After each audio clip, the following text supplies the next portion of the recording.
Do you know what? What? Do you know what? Silly, of course I don't know what, unless you tell me what is. Sir Topham Hatt says that the work in the yard is too heavy for me. He's getting a bigger engine to help. Rubbish! Anyone could do it. If you worked more and chatted less, this yard would be a sweeter, better, and happier place. Percy went off to fetch some coaches. That silly old signal. Percy had remembered the time he had misunderstood a signal and went backwards instead of forwards. Nobody listens to me now. They think I'm a silly little engine. I'll show them. I'll show them. But he didn't know how. By the end of the afternoon, he felt tired and unhappy. He rolled into the sheds. Oh dear, Percy, you look very tired. Oh, I am, sir. I don't know if I'm standing on my dome or on my wheels. You look the right way up to me, laughed Sir Topham Hatt.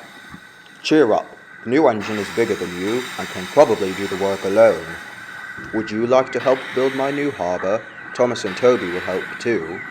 Oh, yes, sir. Thank you, sir. The next morning, the new engine arrived. What's your name? I'm Montague, but everybody calls me Duck. They say I waddle. I don't really, but I like Duck better than Montague. Good, then Duck it shall be. Now, go find Percy and you'll work with him in the yard. Duck found Percy, and soon the two engines were very busy. James, Gordon, and Henry watched a duck quietly doing his work. He seems a simple sort. Let's have a bit of fun with him, shall we? Quack, quack, quack. Well, I never.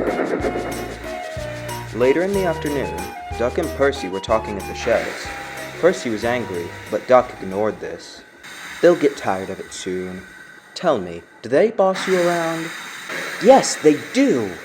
Right, we'll soon stop that nonsense. He whispered something.